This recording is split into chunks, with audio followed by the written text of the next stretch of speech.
신명기 28장 58절부터 68절의 말씀 함께 읽겠습니다.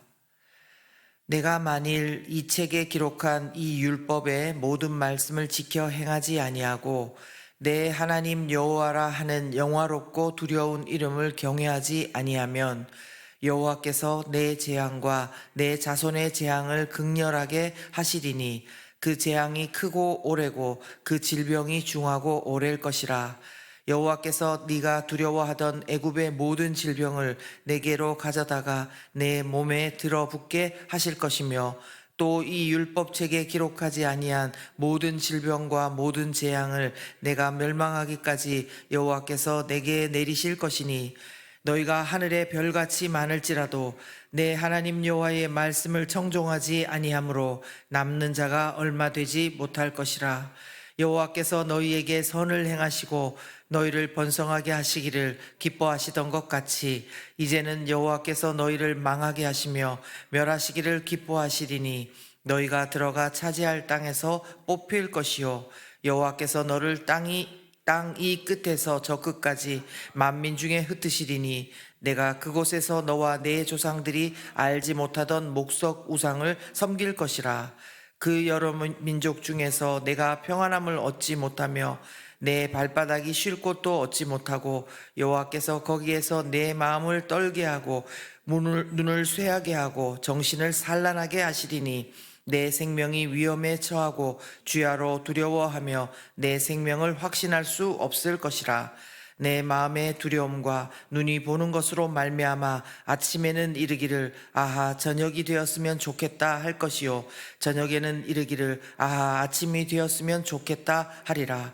여호와께서 너를 배에 싣고 전에 내게 말씀하여 이르시기를 내가 다시는 그 길을 보지 아니하리라 하시던 그 길로 너를 애굽으로 끌어가실 것이라.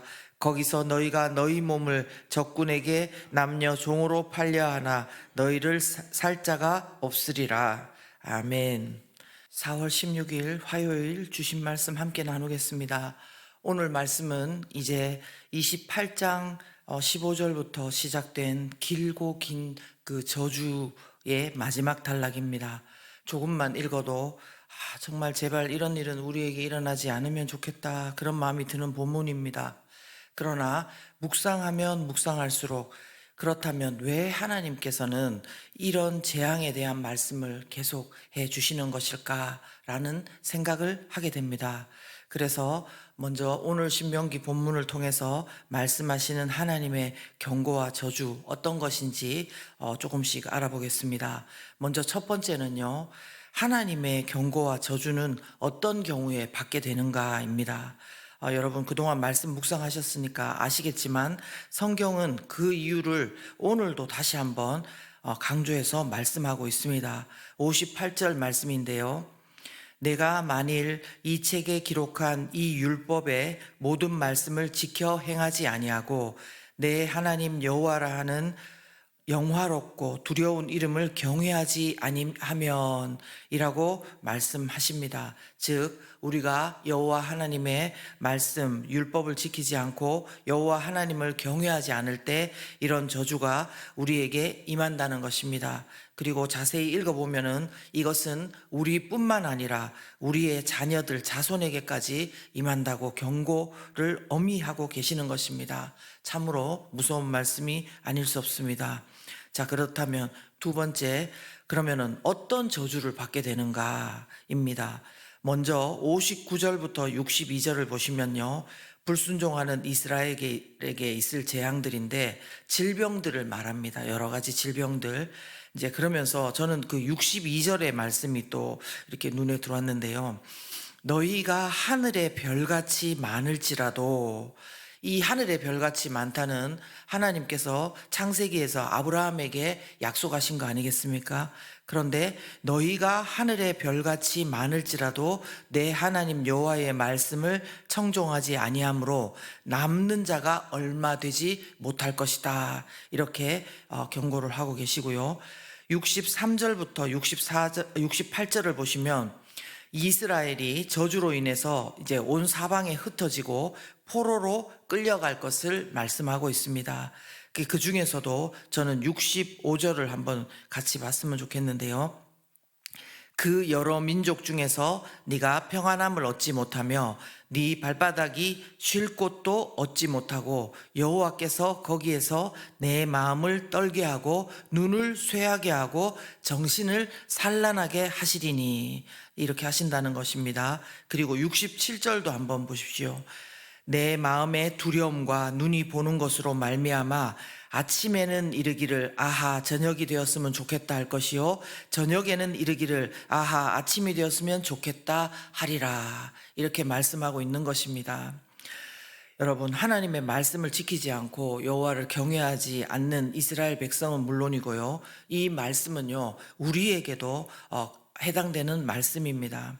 그러나요, 여기서 우리가 먼저 알 것은, 정확하게 알 것은요, 이제 우리는 예수님의 이름으로 율법의 저주에서 벗어났습니다. 그렇기 때문에 엄밀하게 말하면 이것 때문에 이거를 지킬 의무가 없다고까지 학자들은 말을 합니다. 갈라디아서 3장 25절에 보면요, 믿음이 온 후로는 우리가 몽학선생, 즉 율법 아래에 있지 않다고 분명히 기록하고 있습니다. 그러니까 다시 말하면요, 율법을 지키고 안 지키고에 우리의 영원한 생명을 얻고 못 얻고가 달려있지 않다는 것입니다. 그러나 저는 오늘 이것으로 우리가 너무 결론을 짓고 율법을 옆으로 놓지 않기를 바랍니다. 무슨 말인가 하면요, 예수님께서 이 땅에 오심으로 이미 하나님의 나라는 시작되었습니다. 이미 믿음으로 이미 죽음을 이기고 승리했다는 것을 우리는 알고 있습니다. 그러나 이것은 아직 완전한 하나님의 통치가 이루어진 것은 아니고 우리의 모든 죄성이 갑자기 다 사라져 버린 것은 아닙니다. 완전한 승리는 언제 있습니까? 예수님의 재림 때에 이루어지는 것입니다. 여전히 우리가 사탄의 미혹 가운데 있고 우리의 죄성이 요동치고 있고, 그러니까 이미 승리한 전쟁이지만 우리에게 남은 전쟁이 있다는 것입니다. 그리고요, 사람에 따라 의의 기준이 참으로 천차만별입니다. 어떤 사람은 우리가 보기에요, 이제 이 말이 우리가 보기에입니다. 하나님이 보시기에가 아니고, 하나님이 보실 때는 모든 사람이 죄인입니다. 그러나 우리가 보기에 와, 저 사람은 법이 없어도 살겠다, 이런 사람이 있고요, 반대로 어떤 사람들은 아니 어떻게 사람이 저렇게 할 수 있나, 이렇게 할 정도로 치를 떨고 이해가 안 되는 경우도 있습니다. 더 기가 막힌 것은요, 우리 눈에 그렇게 보이는 사람들이 예수 그리스도의 죄사함의 은혜를, 자기 죄를 가볍게 여기는데 쓸 때입니다. 여러분, 예수님이 오셔서 우리에게 의가 되어 주셨습니다. 그런데 그럼에도 불구하고 여전히 우리에게 구약 성경이 너무나 중요한 이유가 무엇입니까? 그것은 구약을 읽을 때 비로소 복음에 대해서 제대로 이해할 수 있기 때문입니다. 구약이 율법을 말씀하고 있지만 그 율법을 통해서 깨닫게 되는 것이 무엇입니까? 참 우리는 이것을 일일이도 다 지킬 수 없는 존재이구나, 우리가 정말 율법을 지킬 수 없는 존재이구나를 깨닫게 되는 것입니다. 여러분, 율법의 기능에 대해서 로마서 3장 20절은 이렇게 말씀합니다. 그러므로 율법의 행위로는 그의 앞에 의롭다 하심을 얻을 육체가 없나니 율법으로는 죄를 깨달음이니라. 아멘입니다.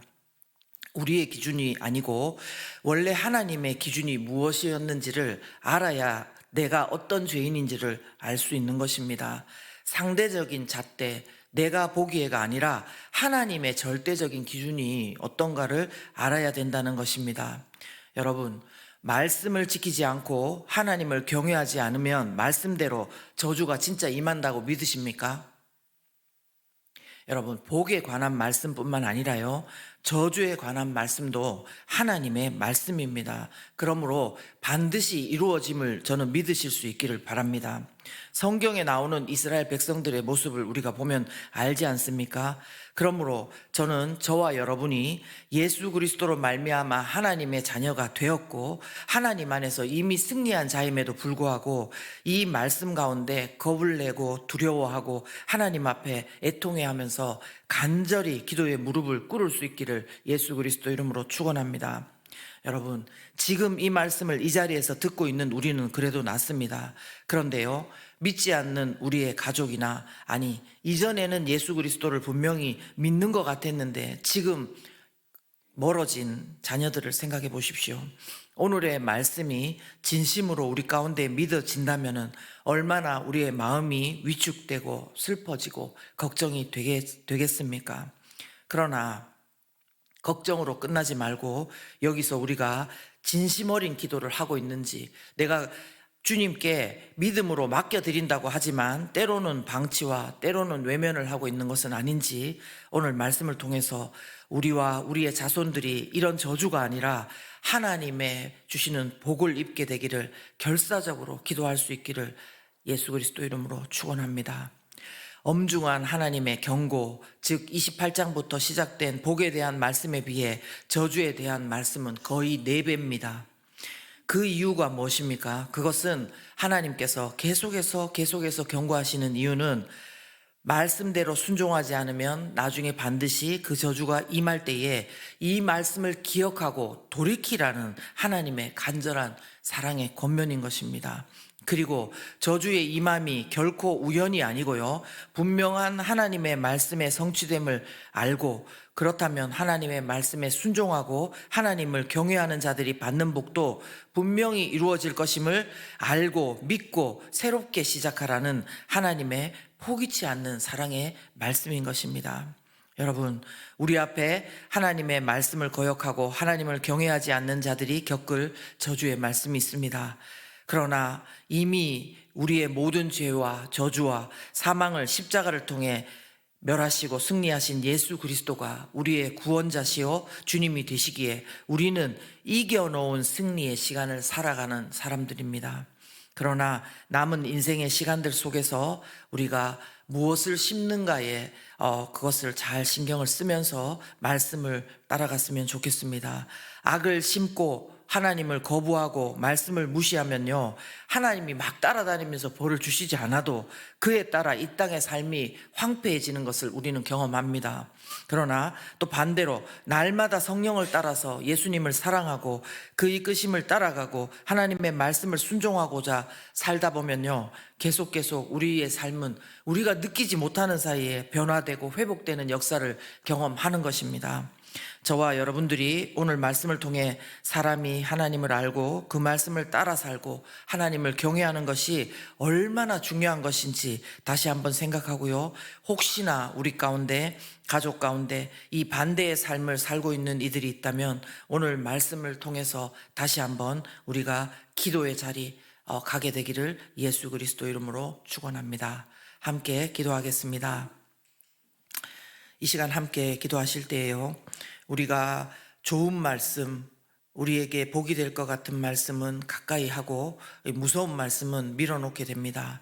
그러나 이 말씀을 통해서 들려오는 하나님의 포기치 않는 사랑을 오늘 들을 수 있기를 바랍니다. 그래서 이 저주의 말씀과도 같이 우리가 정신이 산란하고 눈이 쇠하게 되고 내 마음이 떨리고 엉뚱한 우상을 섬기고 있고, 만약에 그런 마음들이 우리에게, 우리 자녀들에게 있다면은, 아침이 오는 것을 두려워할 그런 심정이 있다면은 하나님 앞에 이 시간 엎드리고 우리 하나님 앞에 회복하게 해달라고, 우리의 자녀들 회복하고 하늘 끝에 있더라도 하나님께서 모아달라고, 우리의 자녀들 주님 앞으로 올 수 있도록 하나님의 복을 받을 수 있도록 해달라고 이 시간 함께 기도합니다.